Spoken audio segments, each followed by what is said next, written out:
प्राचीन यूनान की धरती, जहां समुद्र की लहरें चट्टानों से टकराती थी और आकाश में तारे अनगिनत कहानियां बुनते थे, वहां एक व्यक्ति ने दुनिया को देखने का नया तरीका दिया।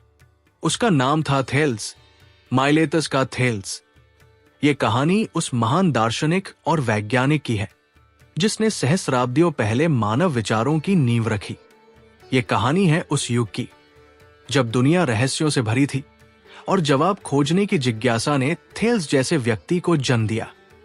माइलेतस एक समृद्ध और जीवंत नगर जो आज के तुर्की के पश्चिमी तट पर स्थित था, 6ठी शताब्दी ईसा पूर्व में व्यापार और संस्कृति का केंद्र था। यहाँ के बाजारों में मिस्र, फिनीशिया और लिडिया के व्यापारी अपने माल के साथ आते थे। मसाले, रेशम और कहानियां यहाँ का व्यापार थी। इसी माहौल में थेल्स का जन्म हुआ। लगभग 624 ईसा पूर्व में। उनके परिवार के बारे में बहुत कम जानकारी है, लेकिन यह माना जाता है कि वे फिनिशियाई मूल के थे जो व्यापार में निपुण थे। थेल्स का मन व्यापार से अधिक प्रकृति के रहस्यों को समझने में रमा। बचपन से ही थेल्स की जिज्ञासा उन्हें दूसरों से अलग करती थी। माइलेतस के बंदरगाह पर खड़े होकर वे समुद्र की लहरों को देखते और सोचते कि ये पानी कहां से आता है, ये दुनिया कैसे बनी। रात में तारों भरे आकाश को निहारते हुए उनके मन में सवाल उठते, ये तारे क्या है? क्या ये सारा ब्रह्मांड किसी एक सिद्धांत से बंधा है? उस समय के लोग इन सवालों का जवाब देवताओं और मिथकों में खोजते थे, लेकिन थेल्स अलग थे। वे मिथकों से परे तर्क और अवलोकन के रास्ते पर चल पड़े। थेल्स की शिक्षा भी उनके समय के हिसाब से असाधारण थी। माना जाता है कि उन्होंने मिस्र की यात्रा की, जहां उन्होंने ज्यामिति और खगोल शास्त्र का अध्ययन किया।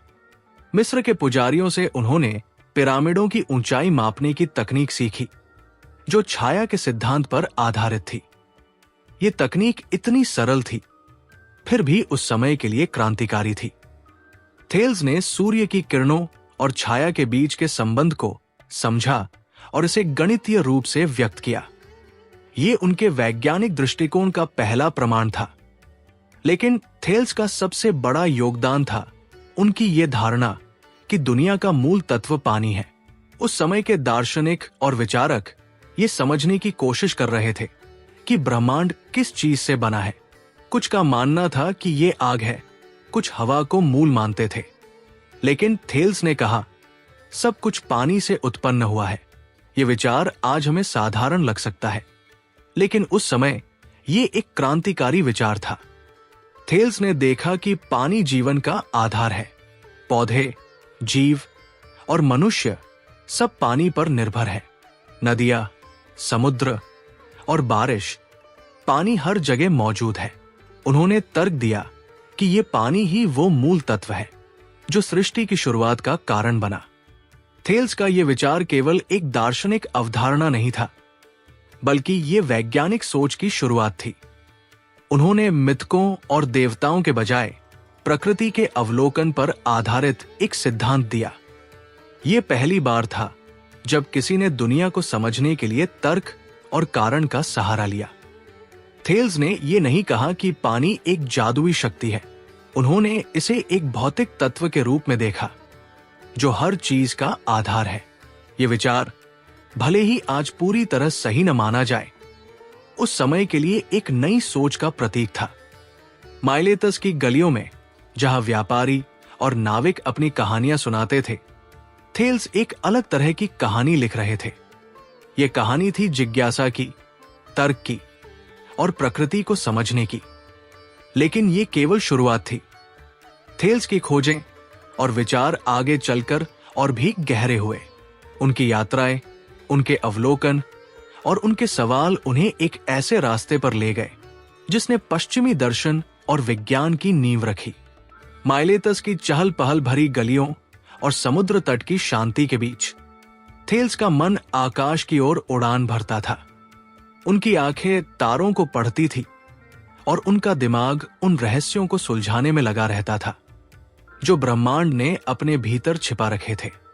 थेल्स न केवल प्रकृति के मूल तत्व की खोज में थे, बल्कि वे उस विशाल आकाश को भी समझना चाहते थे, जो हर रात उनके सामने एक नई कहानी बुनता था। यह दूसरा भाग है थेल्स की कहानी का, जहां हम उनकी खगोलीय खोजों और उनके समय के समाज पर उनके प्रभाव को जानेंगे। थेल्स का समय वो युग था जब खगोल शास्त्र और ज्योतिष एक दूसरे में गूंथे हुए थे। लोग तारों को देखकर भविष्यवाणियां करते थे और आकाशीय घटनाओं को देवताओं का संदेश मानते थे। लेकिन थेल्स ने इस दृष्टिकोण को चुनौती दी। उन्होंने तारों और ग्रहों की गति को केवल दैवीय इच्छा के रूप में नहीं देखा, बल्कि इसे एक ऐसी व्यवस्था के रूप में समझा जिसे तर्क और गणना से जाना जा सकता है।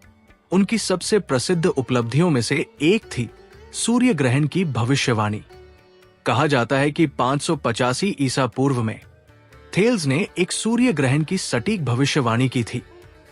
यह घटना इतनी महत्वपूर्ण थी कि इसने मेदेस और लिडियंस के बीच चल रहे युद्ध को रोक दिया। जब सूर्य अचानक दिन में छिप गया और आकाश में अंधेरा छा गया, तो दोनों पक्षों ने इसे एक दैवीय संकेत माना और हथियार डाल दिए। लेकिन थेल्स के लिए यह कोई चमत्कार नहीं था। उन्होंने मिस्र और बेबीलोन के खगोल शास्त्रियों के ज्ञान का अध्ययन किया था और चंद्रमा की गति के आधार पर इस घटना की गणना की थी। यह पहली बार था जब किसी ने प्रकृति की एक घटना को तर्क और गणित के आधार पर समझा और उसकी भविष्यवाणी की।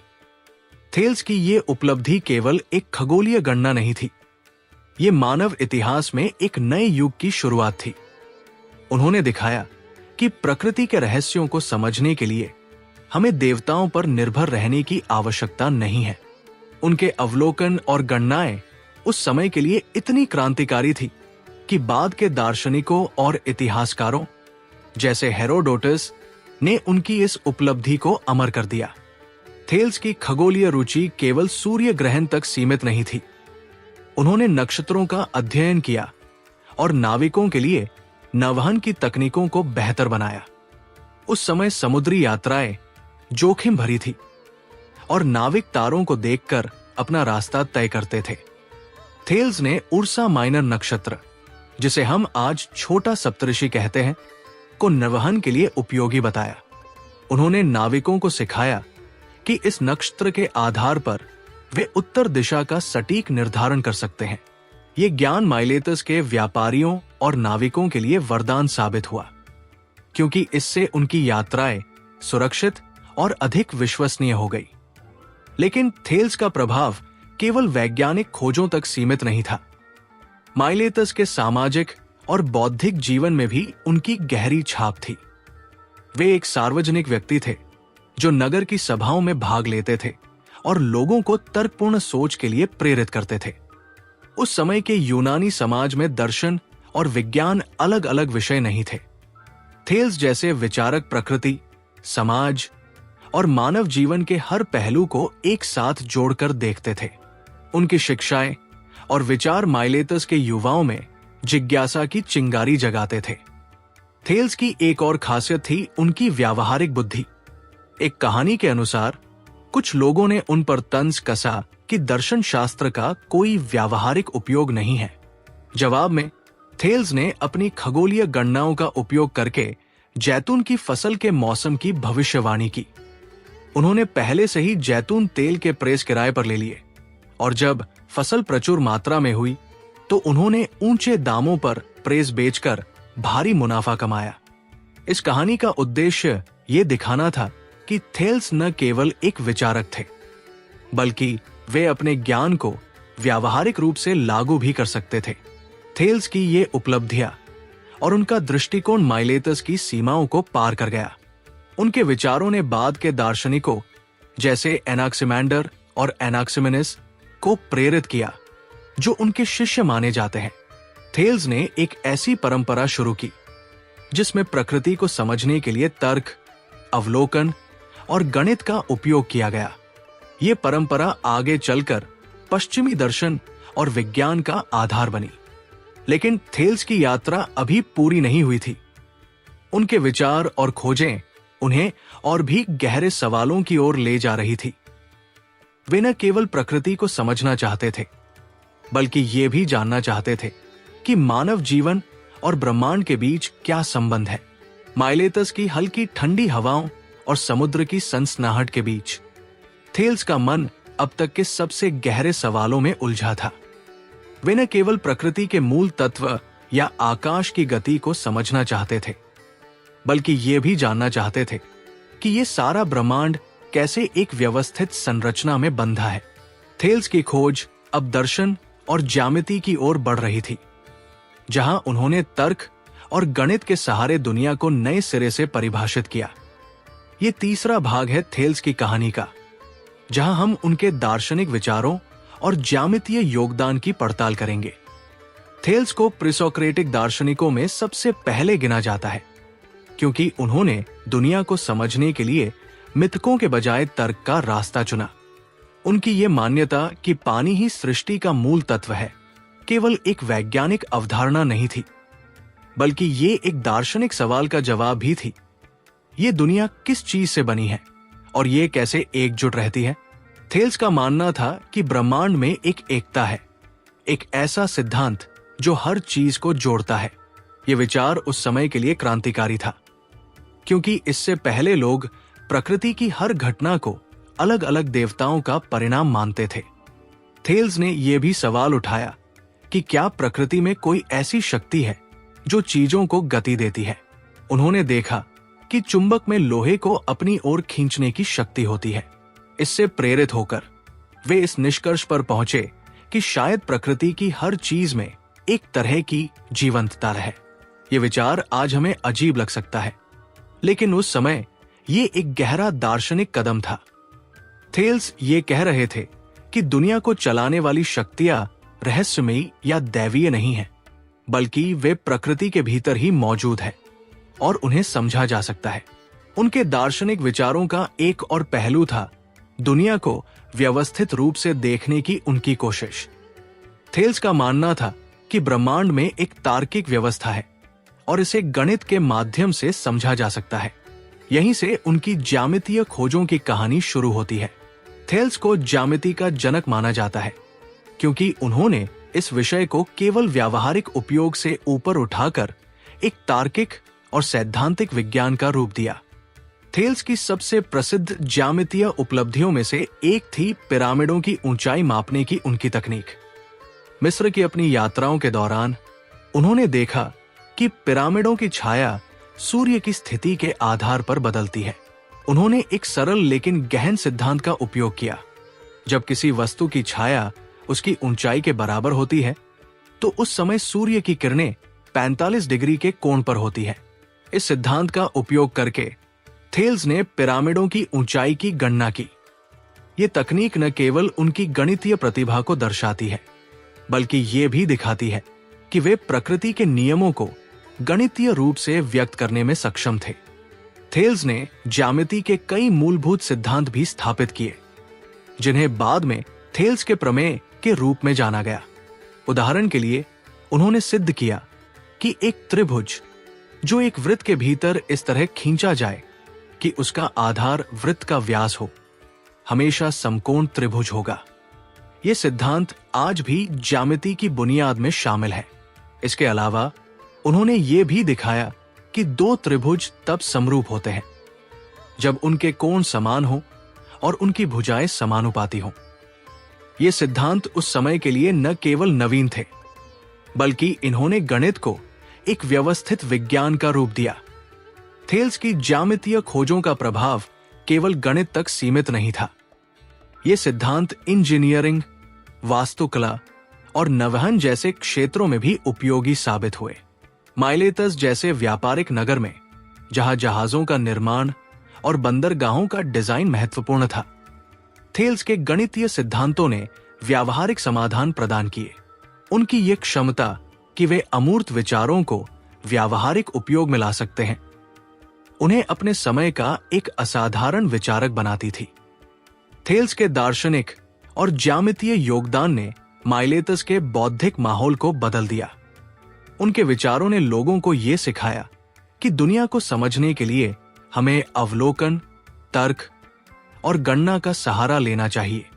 उनके शिष्य जैसे एनाक्सिमेंडर ने इन विचारों को और आगे बढ़ाया और इस तरह माइलेतस दर्शन और विज्ञान का एक प्रमुख केंद्र बन गया। लेकिन थेल्स की कहानी अभी खत्म नहीं हुई है। उनकी जिज्ञासा उन्हें और भी गहरे सवालों की ओर ले जा रही थी। वे ये समझना चाहते थे कि मानव जीवन और ब्रह्मांड के बीच का संबंध क्या है और क्या हमारी दुनिया में कोई ऐसी शक्ति है जो इसे एकजुट रखती है। माइलेतस की चमकती सुबह और सूर्यास्त की सुनहरी किरणों के बीच थेल्स न केवल आकाश और प्रकृति के रहस्यों को खोज रहे थे, बल्कि वे उस समाज को भी समझ रहे थे जिसमें वे रहते थे। उनकी जिज्ञासा अब मानव जीवन, नैतिकता और सामाजिक व्यवस्था की ओर मुड़ रही थी। थेल्स का मानना था कि एक अच्छा समाज तभी बन सकता है जब लोग तर्क और ज्ञान के रास्ते पर चलें। ये चौथा भाग है थेल्स की कहानी का, जहां हम उनके सामाजिक प्रभाव और उनके समय के नैतिक विचारों पर उनके दृष्टिकोण को जानेंगे। थेल्स का युग वो समय था जब माइलेतस एक समृद्ध व्यापारिक केंद्र होने के साथ साथ विचारों का गढ़ भी था। यहां के लोग न केवल धन और व्यापार में रुचि रखते थे, बल्कि वे दर्शन, कला और राजनीति पर भी गहन चर्चाएं करते थे। थेल्स इस बौद्धिक माहौल के केंद्र में थे। वे माइलेतस की सभाओं में हिस्सा लेते थे, जहां नगर की समस्याओं और भविष्य की योजनाओं पर विचार विमर्श होता था। उनकी तार्किक सोच और स्पष्ट वक्तृत्व ने उन्हें एक सम्मानित व्यक्तित्व बना दिया था। थेल्स का सामाजिक प्रभाव उनके इस विश्वास में निहित था कि ज्ञान और तर्क समाज को बेहतर बना सकते हैं। उस समय के यूनानी समाज में कई लोग भाग्य और देवताओं की इच्छा पर निर्भर रहते थे, लेकिन थेल्स ने लोगों को सिखाया कि हमें अपनी समस्याओं का हल स्वयं खोजना चाहिए। उनकी ये शिक्षाएं माइलेतस के युवाओं में एक नई चेतना जगाने लगी। लोग अब मिथकों और अंधविश्वासों के बजाय तर्क और अवलोकन पर भरोसा करने लगे। थेल्स के नैतिक विचार भी उनके समय के लिए अनूठे थे। उन्होंने ये विचार दिया कि एक अच्छा जीवन वही है जो संतुलन और आत्म जागरूकता पर आधारित हो। एक प्रसिद्ध कहानी के अनुसार जब किसी ने उनसे पूछा कि सबसे कठिन कार्य क्या है, तो थेल्स ने जवाब दिया, स्वयं को जानना। और जब पूछा गया कि सबसे आसान कार्य क्या है, तो उन्होंने कहा, दूसरों को सलाह देना। यह जवाब उनकी गहरी समझ को दर्शाता है। थेल्स का मानना था कि आत्मचिंतन और आत्मनियंत्रण ही एक व्यक्ति को सच्चा ज्ञान और नैतिकता प्रदान करते हैं। थेल्स ने सामाजिक न्याय और समानता के विचारों को भी बढ़ावा दिया। उस समय के यूनानी समाज में, जहां धनी व्यापारी और कुलीन वर्ग का दबदबा था, थेल्स ने यह सिखाया कि ज्ञान और योग्यता ही व्यक्ति की असली पहचान है। उनकी ये शिक्षाएं माइलेतस के समाज में एक नई सोच को जन्म दे रही थी, जहां लोग अपनी बुद्धि और कर्मों के आधार पर सम्मान पाने लगे। थेल्स का प्रभाव केवल माइलेतस तक सीमित नहीं था। उनकी ख्याति पूरे यूनानी विश्व में फैल रही थी।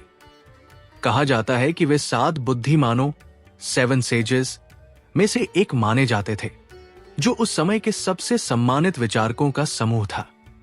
इन बुद्धिमानों की सलाह को राजा और शासक भी गंभीरता से लेते थे। थेल्स की बुद्धिमत्ता और उनकी व्यावहारिक सोच ने उन्हें इस समूह में एक विशेष स्थान दिलाया। थेल्स की एक और खासियत थी उनकी विनम्रता। एक कहानी के अनुसार एक बार वे रात में तारों को देखते हुए चल रहे थे और एक गड्ढे में गिर गए। एक राहगीर ने उनसे मजाक में कहा, थेल्स, तुम आकाश को तो देखते हो, लेकिन अपने पैरों के नीचे क्या है ये नहीं देखते। थेल्स ने इस मजाक को हंसकर टाल दिया, लेकिन यह घटना उनकी जिज्ञासा और समर्पण को दर्शाती है। वे अपने विचारों में इतने डूबे रहते थे कि दुनिया की छोटी मोटी बातें उन्हें विचलित नहीं करती थी। थेल्स के सामाजिक और नैतिक विचारों ने माइलेतस को एक बौद्धिक केंद्र के रूप में और मजबूत किया। उनके शिष्यों जैसे एनाक्सिमैंडर और एनाक्सिमेनिस ने उनकी शिक्षाओं को आगे बढ़ाया और दर्शन को और गहराई दी। थेल्स ने ये नींव रखी कि समाज और प्रकृति दोनों को तर्क के आधार पर समझा जा सकता है। उनकी ये सोच बाद में सुकरात, प्लेटो और अरस्तु जैसे दार्शनिकों के विचारों का आधार बनी। लेकिन थेल्स की कहानी अभी भी अधूरी थी। उनकी जिंदगी के आखिरी वर्षों में वे कुछ और गहरे सवालों की ओर बढ़ रहे थे। वे ये समझना चाहते थे कि क्या ब्रह्मांड और मानव जीवन के बीच कोई गहरा संबंध है, और क्या हमारी दुनिया में कोई ऐसी शक्ति है जो इसे एकजुट और संतुलित रखती है। माइलेतस की सांस ढल रही थी। समुद्र की लहरें अब भी चट्टानों से टकराती थी और आकाश में तारे धीरे धीरे उभर रहे थे। थेल्स अब अपने जीवन के अंतिम पड़ाव पर उन सवालों के जवाबों के और करीब थे जिन्होंने उन्हें जीवन भर प्रेरित किया। उनकी जिज्ञासा, उनकी तर्कशीलता और उनकी खोजों ने न केवल माइलेतस बल्कि पूरे यूनानी विश्व को एक नई दिशा दी थी। यह 5वां और अंतिम भाग है थेल्स की कहानी का, जहां हम उनके अंतिम वर्षों, उनकी विरासत और आधुनिक विज्ञान व दर्शन पर उनके प्रभाव को जानेंगे। थेल्स के अंतिम वर्षों के बारे में बहुत कम जानकारी है, लेकिन यह माना जाता है कि उन्होंने अपने जीवन का अधिकांश समय माइलेतस में ही बिताया। वे अब भी नगर की सभाओं में हिस्सा लेते थे, युवाओं को पढ़ाते थे और प्रकृति के रहस्यों पर विचार करते थे। उनकी उम्र बढ़ रही थी, लेकिन उनकी जिज्ञासा उतनी ही ताजा थी जितनी उनके युवा दिनों में थी। एक प्रसिद्ध कहानी के अनुसार थेल्स अपने जीवन के अंत में एक खेल आयोजन देखने गए थे। गर्मी और भीड़ के बीच उनकी तबीयत बिगड़ गई और वही उनकी मृत्यु हो गई। यह घटना, जो लगभग 546 ईसा पूर्व की मानी जाती है, एक महान विचारक के जीवन का अंत थी, लेकिन उनकी विरासत की शुरुआत थी। थेल्स की सबसे बड़ी उपलब्धि यह थी कि उन्होंने मानव विचार को एक नई दिशा दी। उन्होंने मिथकों और अंधविश्वासों के बजाय तर्क, अवलोकन और गणना को महत्व दिया। उनकी यह धारणा कि पानी सृष्टि का मूल तत्व है, भले ही आज वैज्ञानिक रूप से पूरी तरह सही न मानी जाए, लेकिन यह पहला प्रयास था प्रकृति को एक तार्किक सिद्धांत के आधार पर समझने का। इस विचार ने बाद के दार्शनिकों को प्रेरित किया कि वे दुनिया के मूल तत्व की खोज करें, जिससे दर्शन और विज्ञान का विकास हुआ। थेल्स की ज्यामितीय खोजें भी उनकी अमर विरासत का हिस्सा है। उनके प्रमेय, जैसे कि वृत्त के व्यास पर आधारित समकोण त्रिभुज का सिद्धांत, आज भी गणित की किताबों में पढ़ाए जाते हैं। उनकी पिरामिडों की ऊंचाई मापने की तकनीक ने दिखाया कि गणित को व्यावहारिक समस्याओं के समाधान के लिए इस्तेमाल किया जा सकता है। ये खोजें न केवल गणित को एक व्यवस्थित विज्ञान का रूप देती थी, बल्कि इंजीनियरिंग, वास्तुकला और नवहन जैसे क्षेत्रों में भी क्रांति लाई। थेल्स का खगोलीय योगदान भी कम महत्वपूर्ण नहीं है। सूर्य ग्रहण की उनकी भविष्यवाणी ने यह साबित किया कि प्रकृति की घटनाएं रहस्यमयी नहीं है, बल्कि उन्हें गणना और अवलोकन के आधार पर समझा जा सकता है।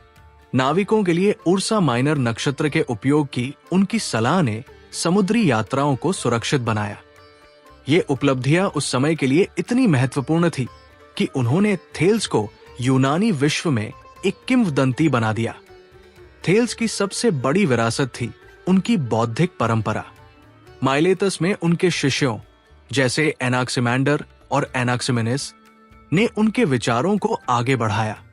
एनाक्सिमेंडर ने ब्रह्मांड के एक नक्शे की रचना की और यह विचार दिया कि दुनिया का मूल तत्व कोई भौतिक पदार्थ नहीं, बल्कि एक अनंत सिद्धांत है। इस तरह थेल्स ने जो बीज बोया था वो एक विशाल वृक्ष बन गया, जिसकी शाखाएं सुकरात, प्लेटो और अरस्तु जैसे दार्शनिकों तक फैली। उनकी तर्कशील सोच पश्चिमी दर्शन और विज्ञान की नींव बनी। आधुनिक विज्ञान पर थेल्स का प्रभाव भी गहरा है। उनकी यह धारणा कि प्रकृति के नियमों को तर्क और गणित के आधार पर समझा जा सकता है, आज के वैज्ञानिक दृष्टिकोण का आधार है। भौतिकी, खगोल शास्त्र और गणित जैसे क्षेत्रों में उनकी खोजें आज भी प्रासंगिक है। थेल्स ने हमें सिखाया कि जिज्ञासा और तर्क के सहारे हम ब्रह्मांड के सबसे गहरे रहस्यों को भी सुलझा सकते हैं। थेल्स का सामाजिक प्रभाव भी कम नहीं था। उन्होंने ये सिखाया कि ज्ञान और योग्यता ही व्यक्ति की असली पहचान है। उनकी नैतिक शिक्षाएं, जैसे कि स्वयं को जानो, आज भी प्रेरणादायक है। थेल्स ने एक ऐसे समाज की नींव रखी जहां लोग तर्क और बुद्धि के आधार पर निर्णय ले सके। उनकी ये सोच न केवल माइलेतस बल्कि पूरी दुनिया के लिए एक मार्गदर्शक सिद्धांत बनी। आज जब हम आधुनिक विज्ञान और दर्शन की ऊंचाइयों को देखते हैं तो हमें थेल्स का योगदान स्पष्ट दिखता है। वे एक ऐसे व्यक्ति थे जिन्होंने अंधेरे में एक मशाल जलाई। उनकी जिज्ञासा, उनकी तर्कशीलता और उनकी खोजों ने मानव इतिहास को एक नई दिशा दी। माइलेतस की गलियों में शुरू हुई उनकी कहानी आज भी हर उस व्यक्ति के दिल में जीवित है जो सवाल पूछता है, जो जवाब खोजता है और जो दुनिया को समझने की कोशिश करता है। थेल्स अब हमारे बीच नहीं है, लेकिन उनकी विरासत तारों की तरह चमकती है। वे हमें याद दिलाते हैं कि एक सवाल, एक विचार और एक जिज्ञासु मन दुनिया को बदल सकता है। और शायद कहीं माइलेतस के समुद्र तट पर उनकी आत्मा अभी भी उन लहरों को देख रही है जिन्हें उन्होंने सृष्टि का मूल तत्व माना था।